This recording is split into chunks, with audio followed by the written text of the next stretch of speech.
On the morning of February 19th, 2026, his 66th birthday, a man was driven away from a cottage on the Sandringham estate in Norfolk. He wasn't heading to a birthday dinner. He was heading to a police station. That man was Andrew Mountbatten-Windsor, formerly known as Prince Andrew, son of the late Queen Elizabeth II brother of the King, and he had just become the first senior member of the British royal family to be arrested in almost 400 years, but the arrest wasn't about the photographs. It wasn't about Virginia Giuffre.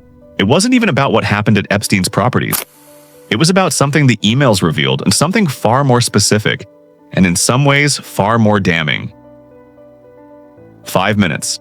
That's all it took. 5 minutes after his own advisor sent him a classified government report, Andrew forwarded it directly to Jeffrey Epstein. To understand why this arrest matters, you need to understand what Andrew's role actually was. In 2001, he was appointed the UK's Special Representative for International Trade and Investment, a trade envoy, an unpaid role, but one that gave him access to something extremely valuable: confidential government information about markets, investment opportunities, and geopolitical intelligence from official visits to foreign countries. The role was, according to government documents released in May 2026, not subject to any formal vetting process. There's no evidence one was ever considered. Why? Because it was the Queen's wish. A memo dated February 2000 from the Chief Executive of British Trade International to the then Foreign Secretary stated, quote, "The Queen is very keen that the Duke of York should take on a prominent role in the promotion of national interests.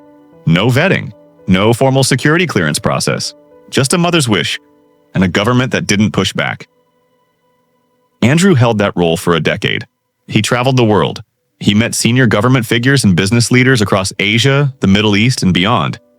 And all of that time, he was friends with Jeffrey Epstein. Now we get to the emails. In October 2010, Epstein sent Andrew a message asking for details about an upcoming trip to Asia. Andrew replied with a brief itinerary, setting out his travel plans for Vietnam, Singapore, and Hong Kong. That alone is a problem. That information was tied to his official government role. But it gets worse. After the trip concluded, Andrew's special advisor, a man named Amir Patel, sent Andrew the formal visit reports. These were official government documents, confidential summaries of Andrew's trade meetings. What was discussed? What investment opportunities were identified? What sensitive commercial and political information had been shared by foreign governments in confidence? They were marked for Andrew, not for Epstein. One email, dated November 2010, was forwarded by Andrew to Epstein just 5 minutes after it had been sent to him by Patel. 5 minutes. The email read, "Please find attached the visit reports for Vietnam, Singapore, Hong Kong, and Shenzhen in relation to your recent visit to Southeast Asia." It was signed with Andrew's full royal title, but it didn't stop there.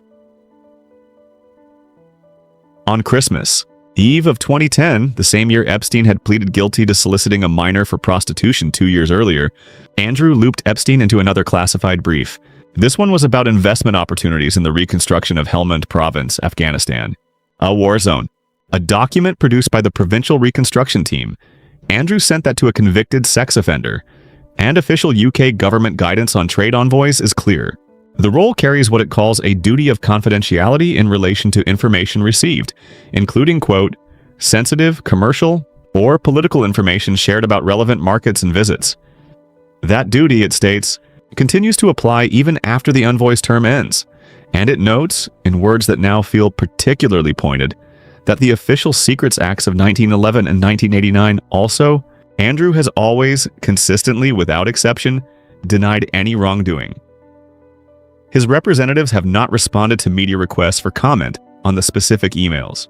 He has made no public statement about the documents released by the Justice Department. What we do know is the position he took in 2019, when he sat down with the BBC's Emily Maitlis for what became one of the most catastrophic television interviews in royal history. In that interview, he said he did not regret his friendship with Epstein. He described Epstein's conduct as unbecoming. He offered the Pizza Express alibi. He said he couldn't sweat, and he said he had cut off all contact with Epstein in December 2010 during a visit to New York. Here's the problem with that timeline.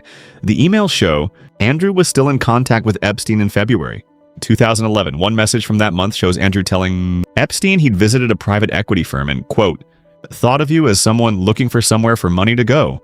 Not cut off. not distant, still in contact, still thinking of Epstein when investment opportunities came up, and still, at that point, forwarding him confidential government documents.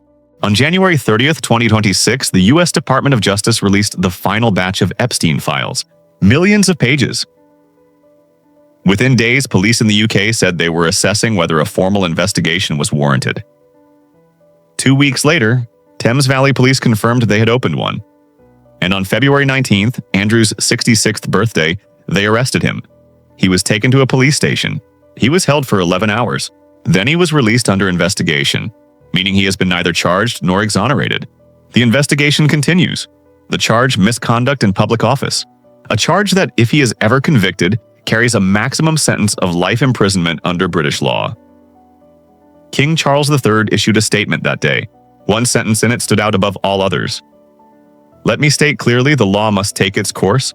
Not I stand by my brother, not a defense, not even a softening, just that. The law must take its course." Buckingham Palace also confirmed that if police came asking questions, the royal family would cooperate. Andrew, the man who once dined at Buckingham Palace with Epstein, who was photographed at Ascot with him, who hosted him at Royal Lodge, was now, in the eyes of the law, a man under investigation, living not in a palace but in a 5-bedroom cottage on his brother's estate. This story started with a friendship. It moved through a civil lawsuit, a catastrophic BBC interview, a $16 million settlement, stripped titles and eviction, and now an arrest, and it is not over. The Epstein files are still being processed. The investigation is still open. The witnesses haven't all been spoken to yet. What happened in those trade envoy meetings? What exactly was in the Afghanistan brief he sent on Christmas Eve? And what do his former protection officers remember? We don't have those answers yet, but we'll be covering every development as it happens. If you're new here, subscribe and hit the bell. This channel covers the royal family without the palace spin, and this story in particular is moving fast. I'll see you in the next one.